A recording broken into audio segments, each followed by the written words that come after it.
Welcome to the Not Just a Pony Ride podcast, presented to you by HETRA University. If you've landed here, you're probably passionate about how horses help people. Whether you're an instructor, therapist, in the business, or have experienced equine assisted services yourself, we're glad you're here. Join us as we talk about the benefits, the science, to-dos, how-tos, and all of the reasons why what we do is so much more than just a pony ride. And now, from the HETRA campus in Creighton, Nebraska, here's your host, occupational therapist Katie King. Hey, welcome back. So today's episode is super interesting. Thank you for pushing play, first of all, because listen, I know some of you probably saw the title and thought, this could get sciencey and confusing, or maybe that excited some of you, but keep us rolling because I promise you'll find it interesting, even if you're not a geek like me. So today I have Dr. Anastasia Kyvelidou. She has her PhD and is an assistant professor in the physical therapy department at Creighton University here in Omaha. If you keep listening, you're going to hear us talk about the importance of research, especially in our industry, and about the really neat project that's happening at HETRA. So together, we are studying the effectiveness of hippotherapy in children with autism spectrum disorder.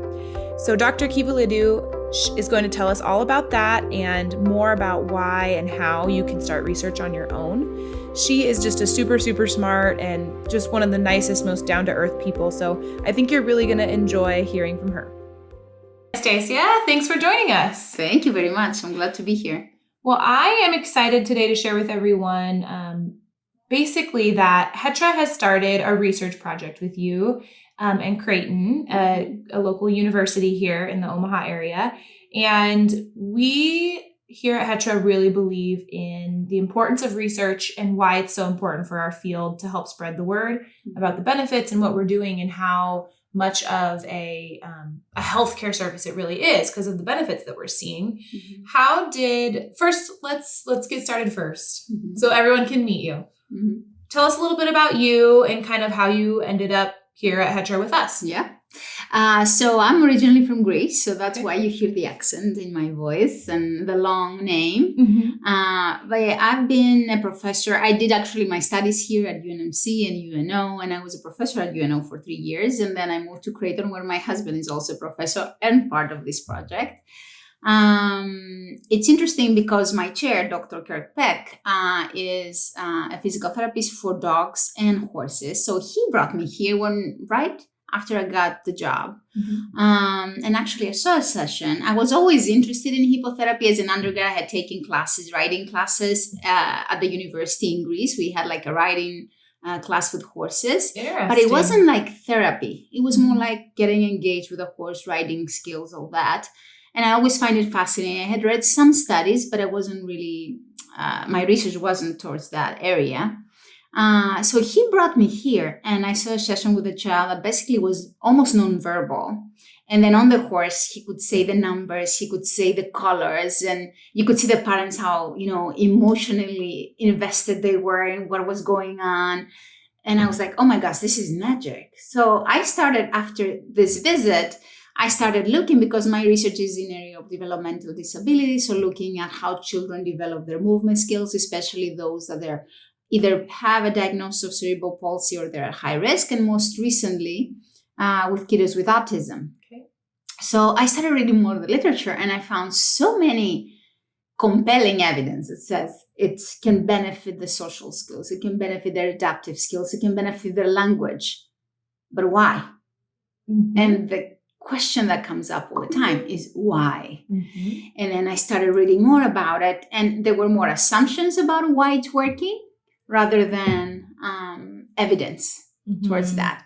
So then I started talking with Edie and Catherine, the two therapists also here, and I got talking about my ideas, about why I think it's working, and they got really excited. So I'm like, all right, I'm gonna put a proposal forward and then let's see what we're going to do. So I actually put first an internal proposal that didn't get funded. And then my first attempt through the National Institute of Health. And there we go. We got it. Awesome. And we just got it right into the when the pandemic started. So we had to postpone it for quite a while. So that's why we started like last month. So. Oh my gosh. And it's been so exciting. We just started doing some of the treatment through the study and all the equipment and all the things that goes with it. And it's been so much fun just to see how it all goes together on the back end of things before you actually read a study, right? Yeah. And I'm kind of a research nerd myself, so I like this kind of thing. But tell us about, so what is the study you're conducting with us? What is it? What is your actual, hypothesis, or what are you guys looking at specifically? So, my hypothesis was that there's some connection between the horse and the rider, but we didn't know. Usually the assumption was is either some form of arousal, the horse is causing the child, or maybe even the temperature of the horse that is helping the movement, of course, but nobody was quantifying any of that. My hypothesis was that there is a connection. So there is some type of synchrony, or they are doing things together at the same time. And somehow that interaction from each other helps the treatment be better and actually affect them in a better way than it would be an overground type of treatment. So what I thought after reading many, many articles, even I was reading an article about just grooming a horse, how you tend to synchronize your physiological responses with a horse. So I'm like, well, let's try that. I'm a movement expert. I love movement. I think that movement is the basis of everything. I think movement is life itself. So why don't we base it there? So we'd look at movement and other physiological responses like heart rate, but we're monitoring both the horse and the rider. And we want to see how that can explain the change with treatment. So we're collecting data before and after a 6-week intervention program. And we're looking at the social engagement and social interaction of the child before, some motor control skills. The therapists are doing their own assessments. And then we're also giving some questionnaires about the perception of the parent on the child right before they start therapy. And then we'll do the same exact measures after 6 weeks of intervention. And hopefully we'll be able to explain with our measures what is happening. So hopefully the stronger the connection between the horse and the rider, the better the outcome. And hopefully then we'll be able to ask more questions about 6 weeks, 12 weeks. What is the duration of the treatment? What is the dosage? Once a week is enough? Do we need to do it more often? What is the duration of each session then? 20 minutes, 30 minutes, 40 minutes? What is best? So if we understand actually the mechanisms, then we can ask more questions and make the treatment more efficient, whether that's occupational, speech, or physical therapy. Yes, absolutely. I think the biggest thing that drives me a little wild in what we do is that, like you've said before, the differences between quantitative and qualitative, right? So quantitative audience, meaning that we can actually measure it. You can actually see there was a 10-point difference or this much numbers different in heart rate, something that you can really measure and look at with like a standardized test or some type of tool.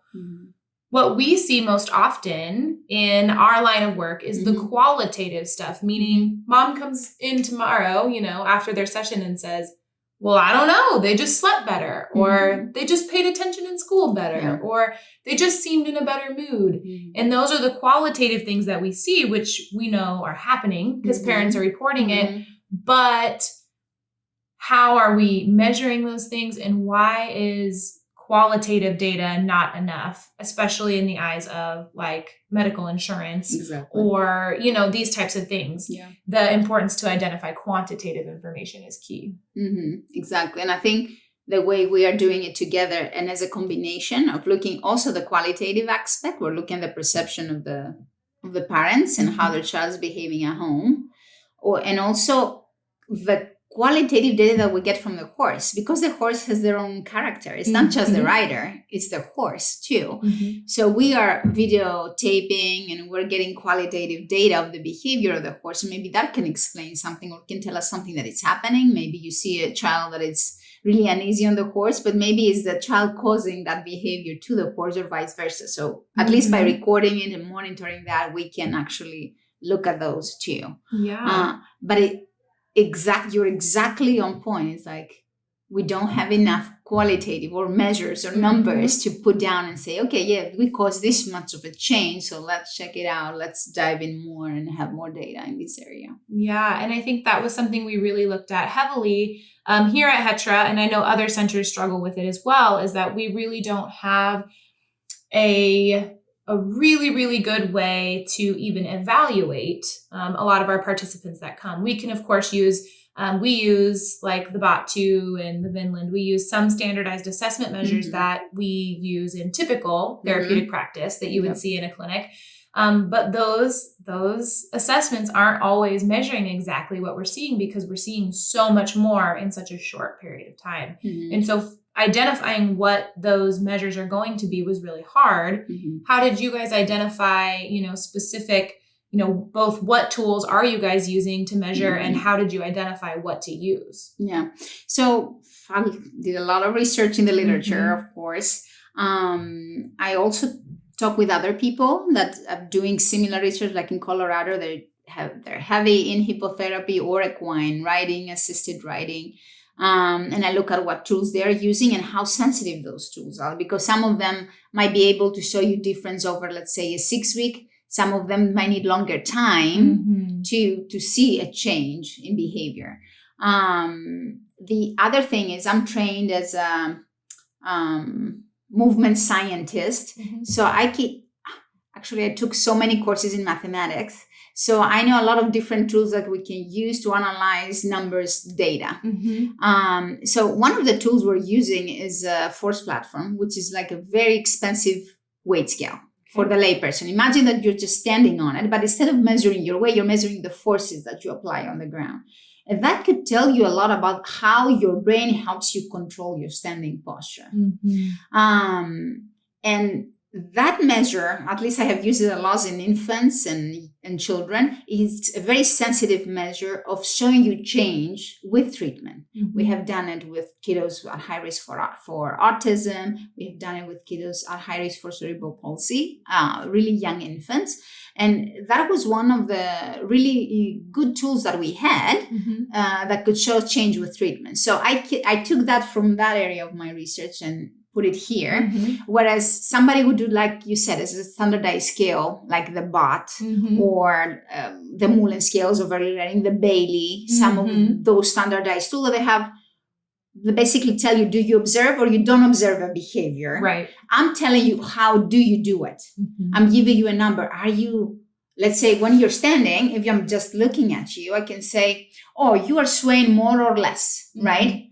I can tell you with my tools, are you doing a back and forth, like a repeatable pattern in your movement? Whereas for kids with autism, that would be important because that repeatability shows you some of the signs for autism. So maybe we can take away that behavior with therapy, and maybe we won't be able to see that repeatability anymore. We'll see like more standardized sway in their posture.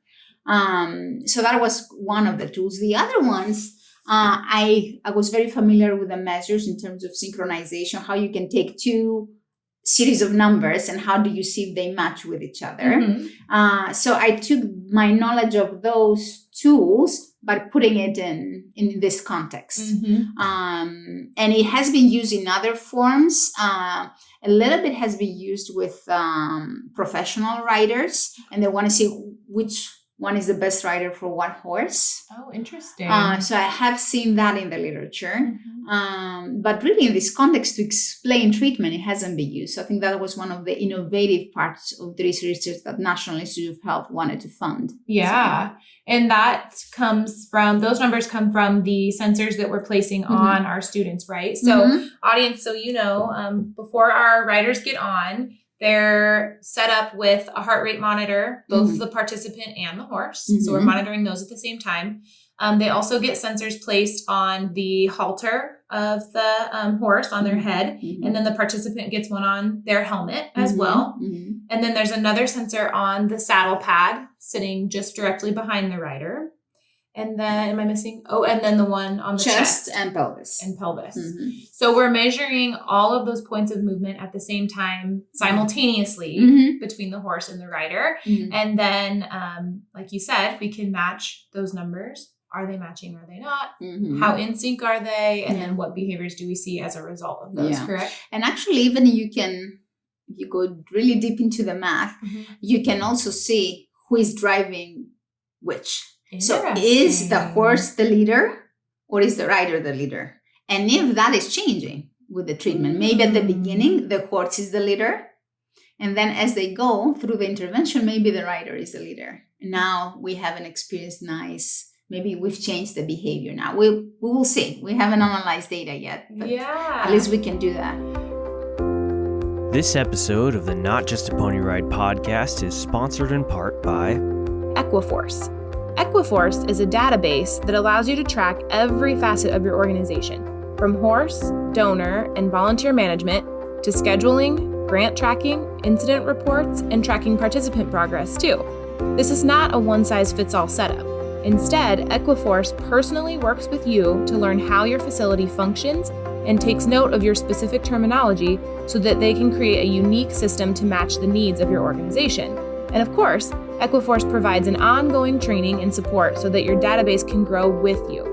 Visit them at www.equiforce.com. That's EQUI-FORCE.com. This episode is also sponsored in part by Wooden Horse Corporation and the Equisizer.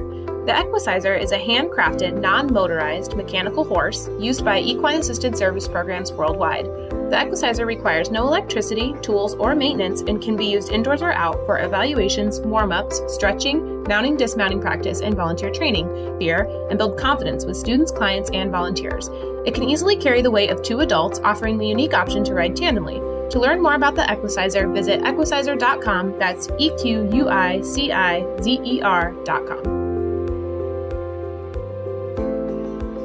So that's interesting to think about from an equine, as a rider, as a horse person, because you always think about, well, if the rider is riding or telling the horse what to do, then the rider is driving that movement. But in the context of what we're doing in therapy, the rider is a little bit more passive, if you will. They're doing other activities and there's a leader leading. They're not necessarily driving or, have the reins or anything like that. So it's an interesting thing to think about that, the horse may be driving more of the movement than the rider and vice versa. Exactly. Is that something that was in the research at all when you did your literature review? No. So that's something that comes up from all the mathematical analysis of data series that we knew. So I thought that would be an interesting extension of this study. And I think the next step even would be to do imaging, neuroimaging. So before and after a longer period of time, see brain changes. Special areas for social behavior. Focus, attention. Exactly. Or arousal. We could do that. Even we could do maybe later hormonal testing because hormones are changing during the session, right? You're interacting with an inanimate object. It's there for you. It's not judging you. So how is that influencing some changes that happen in your body? So we could do that. I think the potential is endless. So and it's all needed for our field of study. I'm interested. When you were doing your literature review, was it hard to find articles related specifically to what we do? I think they were not targeted enough or they were poorly designed. That was the biggest issue that I found. There were here and there,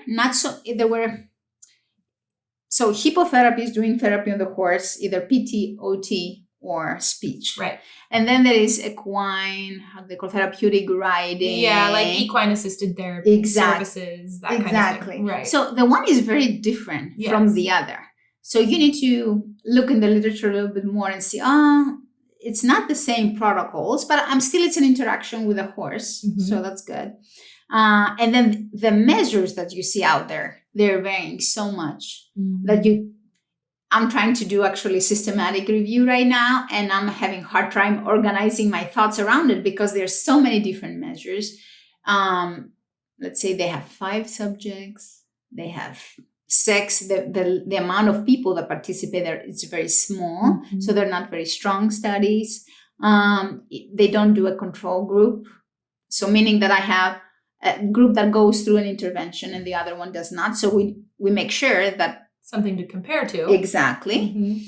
Or even they don't do a pre-evaluation before they start the treatment. That they don't do an assessment, so to compare it to what's before and what was the behavior after. Either a pre-post, exactly, or a control group that you can compare them to, or something where you can say, yes, this intervention definitely made a difference. Exactly. Right. Exactly. I think that's something that sometimes gets missed. And what is great about being funded by the source that we're funded by is that, going through the IRB and doing all the things that we're doing, it's an extremely thorough process. Oh, yeah. And it took quite a while. I mean, how long would you say from inception of your idea to getting here? It was, years almost, wasn't it? Yeah, I think it was around 2 years. Yeah. Yeah. Maybe more. 2.5, 3 years. Yeah. It takes a while. And then you have it, you got the grant, and even more things pop up or things you didn't expect. We did so many pilot studies together and we said, oh, this is not working. Yeah. We need to change this. Technology is changing. So many things to adapt, but I think we made everything work, and we're happy that we're moving doing forward. it. Yes. Do you think that is one of the biggest, because we don't have a lot of research in our area field, what do you think is the biggest reason for that? Is it, the length of time that it takes and all the time that goes into it, or measures, or what do you think holds people back from conducting research? I think it's hard. It's like I tend to do research that is a little bit difficult, I think. In my career, I love working with babies, but not a lot of people like working with babies because their behavior is variable. It's not easy to work with. They are not easy to work with. Similar with this, the setting, you're not in a confined laboratory environment. Right. That everything it's not very sterile. Everything is changing. There are other people doing their therapy. You cannot control for everything. But that's real life. That's what fascinates me. It's like we need to be as consistent to what will happen to your session as if they were not in this study, because we want to capture that behavior. And I think that doing it now and being through it, there's so many things that you need to control for that I think that's why a lot of people don't do it.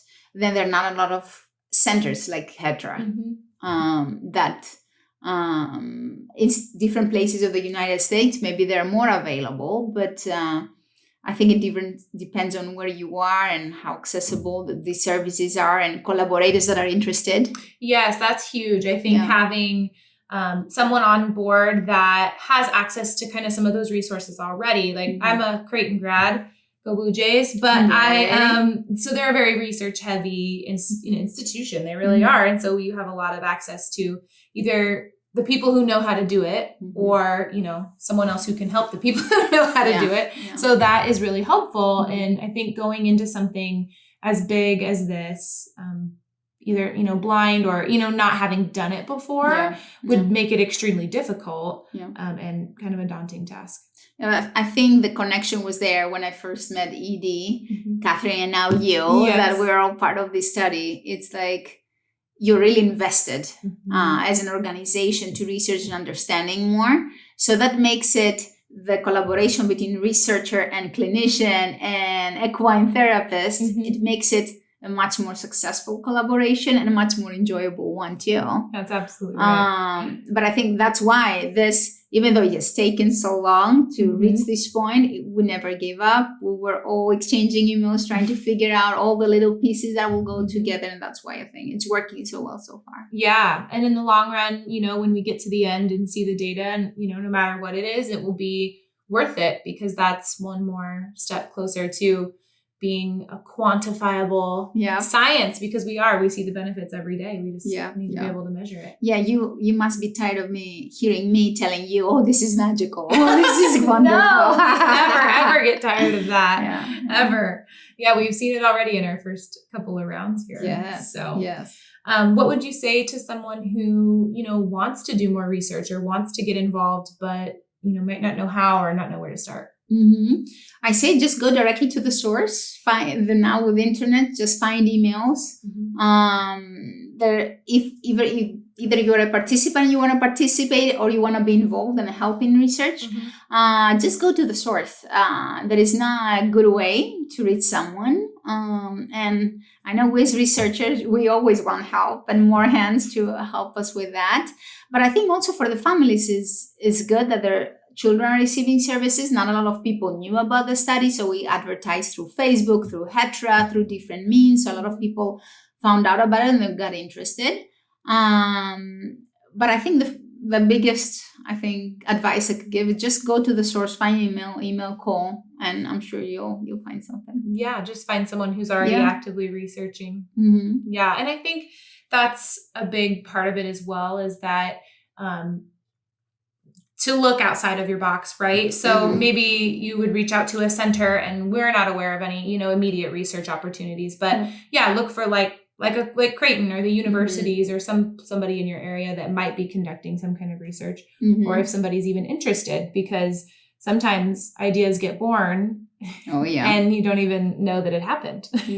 And I think to me as a researcher, I don't want to be closed off in my office and just talk to people that are researchers. I think the most valuable research question came when I talked to parents, when I talked to the children, when I talk to clinicians and people in the community. That's when the great ideas come. And that's when you address a significant need that people and the families and the children really need. And they really need that information. So I think that's what I've been taught. And working with you guys here, it's even more obvious. So I think that when you came, you probably were you a little overwhelmed by all the pieces and parts that go into it? Yeah. That's part of it too. I think sometimes researchers don't do enough of that partnering. And then you don't, like you said, get like the true real life scenario. Because if I was a parent that said, I want, my child to receive therapy services, on a horse,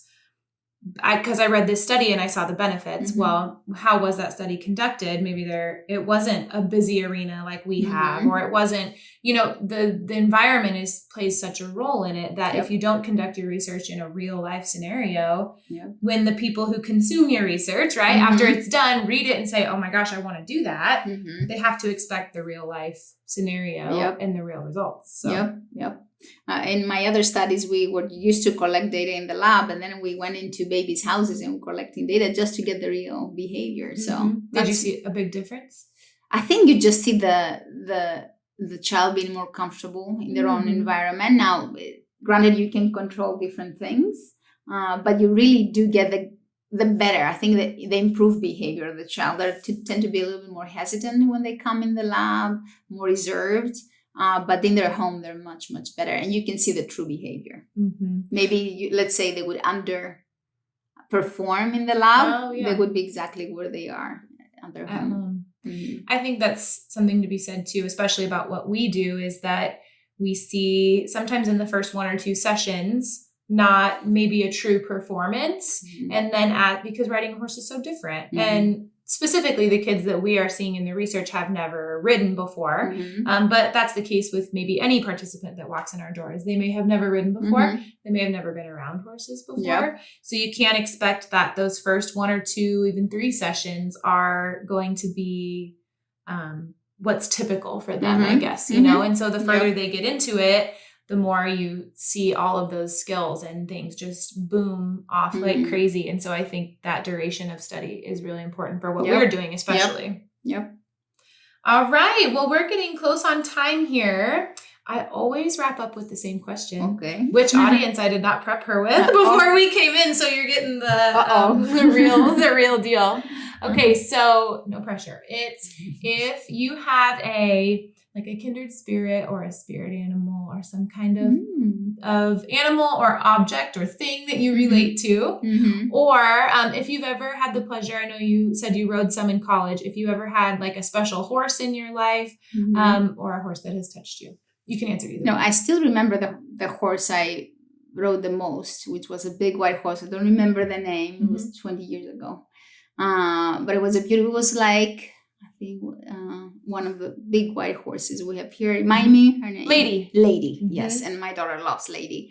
But in terms of, I should say horse for my spirit animal, right? Yeah. Because I'm here. But I think more of a tiger. Ooh. Yes. Why? I'm a go-getter. I just want to get things done, and I'm aggressive a little bit sometimes. Yeah, and what you can want. see that. Yes, we need to do it. We need to move forward. So that's good to have in the line of work that you do. Right? I'd say I agree. I could feel that vibe. Oh, very good. Awesome. Well, thank you so much for sitting down with me Thank you, today. Katie. Research is really, really important, and I was excited to be able to share that with everyone today. Yeah. And if anyone has any questions, I'll leave information in the show notes below, more about the study. And of course, follow us closely on social media so you can see what the results are and everything once we get finished and wrapped up and hopefully published. So Yeah. Thank you for having me. Absolutely. This podcast is presented by HETRA University, an educational arm of the Heartland Equine Therapeutic Riding Academy. HETRA University's mission is to provide high-quality educational offerings to our participants and the equine-assisted services community. Craving more content like this? We invite you to check out our series of webinars and much, much more over at hetrauniversity.org. If you'd like to help us work toward our mission, you can make a donation by clicking on the link in the show notes below or visit us at hetra.org. Don't forget to follow us on Facebook, Instagram, and Twitter. Again, my biggest thanks to you all for helping HETRA change lives one stride at a time.